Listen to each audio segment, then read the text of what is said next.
Good morning. ഇന്ന് നമ്മൾ പഠിക്കാനായിട്ട് പോകുന്നത് എഞ്ചിനീയറിംഗ് മെക്കാനിക്സിലെ മൊഡ്യൂൾ 3ലെ ടോപ്പിക്കായ equilibrium equations of concurrent forces in space ആണ്. Already concurrent force system in space എന്താണെന്ന് നമ്മൾ നോക്കി. Resultant of concurrent force system in space calculate ചെയ്യുന്നത് എങ്ങനെയാണെന്ന് നോക്കി. നെക്സ്റ്റ് നമ്മൾ പഠിക്കാനായിട്ട് പോകുന്നത് equilibrium equations of concurrent force system in space ആണ്. Resultant of concurrent force system in space, resultant vector R is equal to Rxi plus Ryj plus Rzk, where Rx എന്ന് പറയുന്നത് sum of forces along x direction, Ry sum of forces along y direction, Rz sum of forces along z direction. Vector I, J, K എന്ന് പറയുന്നത് unit vectors along x, y, z directions ആണ്.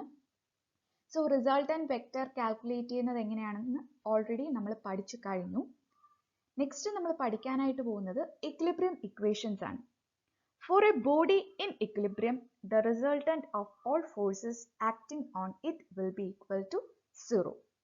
Thus, equilibrium equations of concurrent force system in space are sigma fx is equal to rx is equal to 0, sigma fy is equal to ry is equal to 0, sigma fz is equal to rz is equal to 0.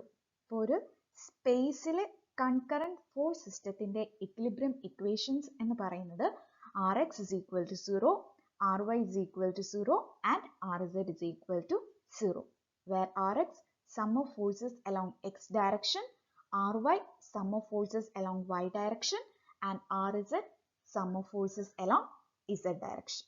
Okay. So next നമ്മൾ നോക്കാനായിട്ട് പോകുന്നത് concurrent force system in സ്പേസിൽ equilibrium equations use ചെയ്ത് ചെയ്യുന്ന ഒരു problem ആണ്. So first question ഞാൻ വായിക്കാം. 3 cables are joined at A where 2 forces P and Q are applied in x and z directions as shown in figure. If P is equal to 3.5 kilonewton and Q is equal to 1.5 kilonewton, determine the tension in each cable. ക്വസ്റ്റിൽ തന്നെ figure തന്നിട്ടുണ്ട്. അപ്പോൾ ക്വസ്റ്റിൽ പറഞ്ഞിരിക്കുന്നത് സ്പേസിൽ 3 cable ഉണ്ട്, A B, A C and A D. Concurrent point എന്ന് പറയുന്നത് A ആണ്. Also ഈ പോയിന്റിൽ നിന്നും പി ആൻഡ് ക്യൂ എന്ന 2 ഫോഴ്സസ് കൂടെ ആക്ട് ചെയ്യുന്നുണ്ട്. നമ്മളോട് ചോദിച്ചിരിക്കുന്നത് ഈ 3 കേബിളിലെയും ടെൻഷൻ ഡിറ്റർമിൻ ചെയ്യാനാണ്. ഓക്കെ, അപ്പോൾ ക്വസ്റ്റ്യനിൽ ഒരു കൺകറന്റ് ഫോഴ്സ് സിസ്റ്റം ആണ് തന്നിരിക്കുന്നത്. നമ്മളോട് ചോദിച്ചിരിക്കുന്നത് A B, A C and A D ഈ 3 കേബിളിലെയും ടെൻഷൻ ഡിറ്റർമിൻ ചെയ്യാനാണ്. ഓക്കെ, ക്വസ്റ്റ്യനിൽ തന്നെ ഫിഗർ തന്നിട്ടുണ്ട്. നമുക്ക് സൊല്യൂഷനിലോട്ട് കിടക്കാം. കൺകറന്റ് ഫോഴ്സ് സിസ്റ്റം ഇൻ സ്പേസിലെ പ്രോബ്ലം ചെയ്യാനായിട്ട് ഫസ്റ്റ് സ്റ്റെപ്പ് എന്ന് പറയുന്നത് find the coordinates of each point. ഓരോ പോയിന്റിലെയും കോർഡിനേറ്റ്സ് ഡിറ്റർമിൻ ചെയ്യുക. ഫസ്റ്റ് ഫിഗർ ശ്രദ്ധിക്കുക. പോയിന്റ് എ കൺസിഡർ ചെയ്യുക. എ എന്ന് പറയുന്നത് എക്സ് വൈ പ്ലെയിനിൽ കിടക്കുന്ന പോയിന്റ് ആണ്. കാരണം എ എന്ന പോയിന്റിലെ എക്സ് കോർഡിനേറ്റും തന്നിട്ടുണ്ട്, വൈ കോർഡിനേറ്റും തന്നിട്ടുണ്ട്. സോ എ എന്ന പോയിന്റ് എക്സ് വൈ പ്ലെയിനിൽ കിടക്കുന്ന പോയിന്റ് ആണ്. സോ എ എന്ന പോയിന്റിലെ കോർഡിനേറ്റ്സ് ഡിറ്റർമിൻ ചെയ്യുക. എക്സ് വൈ പ്ലെയിനിൽ കിടക്കുന്ന പോയിന്റിൽ എക്സ് കോർഡിനേറ്റും ഉണ്ടാവും, വൈ കോർഡിനേറ്റും ഉണ്ടായിരിക്കും, ഇസഡ് കോർഡിനേറ്റ് 0 ആണ്. സോ എയുടെ കോർഡിനേറ്റ്സ് എന്ന് പറയുന്നത് 1.8, 0.6, 0. സിമിലർലി ബിയുടെ കോർഡിനേറ്റ്സ് ഡിറ്റർമിൻ ചെയ്യുക. ബി എന്ന പോയിന്റ് വൈ ഇസഡ് പ്ലെയിനിലാണ് കിടക്കുന്നത്. സോ അതിന് വൈ കോർഡിനേറ്റും ഉണ്ടായിരിക്കും, ഇസഡ് കോർഡിനേറ്റും ഉണ്ടായിരിക്കും, എക്സ് കോർഡിനേറ്റ് 0 ആയിരിക്കും. സോ ബിയുടെ കോർഡിനേറ്റ്സ് എന്ന് പറയുന്നത് 0, 1.5, 0.6. സിമിലർലി സി എന്ന പോയിന്റ് ഫിഗർ ശ്രദ്ധിക്കുക. സി എന്ന point Y Z, Y negative Z പ്ലെയിനിലാണ് കിടക്കുന്നത്. സോ സി എന്ന പോയിന്റിന്റെ എക്സ് കോർഡിനേറ്റ് 0 ആയിരിക്കും. 0, 1.5, -1.8. നെഗറ്റീവ് ഇസഡ് ആക്സിസ് ആയതുകൊണ്ടാണ് -1.8 എന്ന് കോർഡിനേറ്റ് വന്നത്. ഓക്കെ, സിമിലർലി ഡി എന്ന പോയിന്റിലെ കോർഡിനേറ്റ് കാൽക്കുലേറ്റ് ചെയ്യുക. ഡി എന്ന പോയിന്റ് എക്സ് ആക്സിസിലെ പോയിന്റ് ആണ്. സോ ഡി എന്ന പോയിന്റിന് എക്സ് കോർഡിനേറ്റ് മാത്രമേ ഉള്ളൂ, വൈ ആൻഡ് ഇസഡ് കോർഡിനേറ്റ് 0 ആയിരിക്കും. സോ ഡിയുടെ കോർഡിനേറ്റ്സ് 1.800. ഓക്കെ, അപ്പോൾ ഫസ്റ്റ് സ്റ്റെപ്പ് എല്ലാ പോയിന്റിലെയും കോർഡിനേറ്റ്സ് ഡിറ്റർമിൻ ചെയ്യാം. Then second step എന്ന് പറയുന്നത് find the position vector, magnitude and force vector along each cable. ഓരോ കേബിളിന്റെയും പൊസിഷൻ വെക്റ്റർ, അതായത് എ ബിയുടെ പൊസിഷൻ വെക്റ്റർ, എ ബിയുടെ മാഗ്നിറ്റ്യൂഡ് അതായത് distance A B and force vector along A B determine ചെയ്യാം. Okay, so A ബിയുടെ force vector determine ചെയ്യുക, A സിയുടെ ഫോഴ്സ് വെക്റ്റർ ആൻഡ് എ ഡിയുടെ force vector. So first A ബിയുടെ force vector കിട്ടാനായിട്ട് A ബിയുടെ പൊസിഷൻ വെക്റ്റർ ഡിറ്റർമിൻ ചെയ്യാം. A ബിയുടെ പൊസിഷൻ വെക്റ്റർ കിട്ടിക്കഴിഞ്ഞാൽ magnitude of A B determine ചെയ്യാം. Then unit vector along A B determine ചെയ്യാം. Position vector divided by magnitude ചെയ്യുമ്പോൾ unit vector കിട്ടും. Unit vector along A B കിട്ടിക്കഴിഞ്ഞാൽ force vector along A B എന്ന് പറയുന്നത് force along A B F A B into unit vector along A B. Okay, അപ്പോൾ force vector along A B എന്ന് പറയുന്നത് force along A B F A B into unit vector along A B. Okay, similarly force vector along AC determine ചെയ്യുക and force vector along AD determine ചെയ്യുക. So next നമ്മൾ force vector along AC കിട്ടാനായിട്ട് vector AC determine ചെയ്തു. Next magnitude of AC determine ചെയ്തു. Unit vector along AC calculate ചെയ്തു. Position vector divided by magnitude ചെയ്ത unit vector along AC കിട്ടും. Then force vector along AC എന്ന് പറയുന്നത് FAC into unit vector along AC. Okay. Similarly, force vector along AD determine ചെയ്യുക.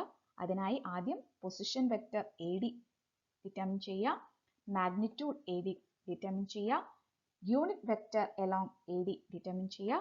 Unit vector along AD കിട്ടിക്കഴിഞ്ഞാൽ force vector along AD എന്ന് പറയുന്നത് FAD into unit vector along AD. Okay. Similarly, നമ്മുടെ concurrent പോയിന്റിൽ രണ്ട് forces കൂടെ act ചെയ്യുന്നുണ്ട്, force P and Q. So force vector along P determine ചെയ്യുക and also force vector along Q determine ചെയ്യുക. P എന്ന ഫോഴ്സ് അലോങ് എക്സ് ആക്സിസ് ആണ്. So P എന്ന ഫോഴ്സിന് എക്സ് കോർഡിനേറ്റ് മാത്രമേ ഉണ്ടാവുള്ളൂ. സോ പിയുടെ ഫോഴ്സ് വെക്റ്റർ എന്ന് പറയുന്നത് 3.5 I plus 0J plus 0K. Along x axis ആയതുകൊണ്ടാണ് എക്സ് കോർഡിനേറ്റ് മാത്രം ഉള്ളത്. ഓക്കെ, അതുപോലെ force vector along Q, Q എന്ന് പറയുന്നത് അലോങ് ഇസഡ് ഡയറക്ഷൻ ആണ്. സോ അതിന് ഇസഡ് കമ്പോണന്റ് മാത്രമേ ഉണ്ടാവുള്ളൂ. So force vector along Q എന്ന് പറയുന്നത് 0I plus 0J plus 1.5K. Okay, so എല്ലാ ഡയറക്ഷനിലെയും ഫോഴ്സ് വെക്റ്റർ കിട്ടിക്കഴിഞ്ഞാൽ നെക്സ്റ്റ് സ്റ്റെപ്പ് എന്ന് പറയുന്നത് find the resultant force vector.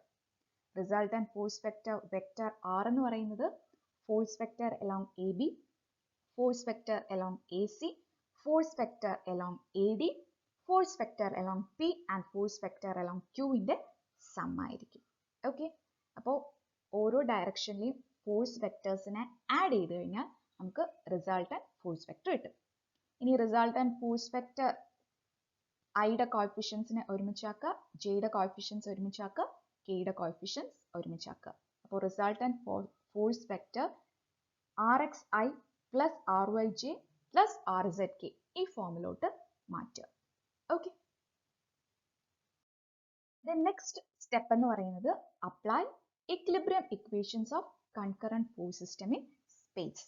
സ്പേസിലെ കൺകറന്റ് ഫോഴ്സ് സിസ്റ്റത്തിന്റെ ഇക്വിലിബ്രിയം ഇക്വേഷൻസ് എന്തായിരുന്നു? Rx is equal to 0, Ry is equal to 0, Rz is equal to 0. Where Rx sum of forces along x direction. Resultant force vectorന്റെ ഐയുടെ coefficient ആണ് Rx, ജെയുടെ coefficient ആണ് Ry, കെയുടെ coefficient ആണ് Rz. Okay, അപ്പോൾ Rxനെയും Ryനെയും Rzനെയും 0ക്ക് equate ചെയ്യുക, 3 equation form ചെയ്യുക, 3 equation 3 unknowns solve ചെയ്യുക, find force FAB, FAC and FAD or tension on 3 cables AB, AC and AD. Okay, അപ്പോൾ ഇക്വിലിബ്രിയം ഇക്വേഷൻസ് യൂസ് ചെയ്ത് കേബിളിലെ ടെൻഷൻ അല്ലെങ്കിൽ ഫോഴ്സ് ഡിറ്റർമിൻ ചെയ്യുന്നത് ഇങ്ങനെയാണ്. Okay, thank you.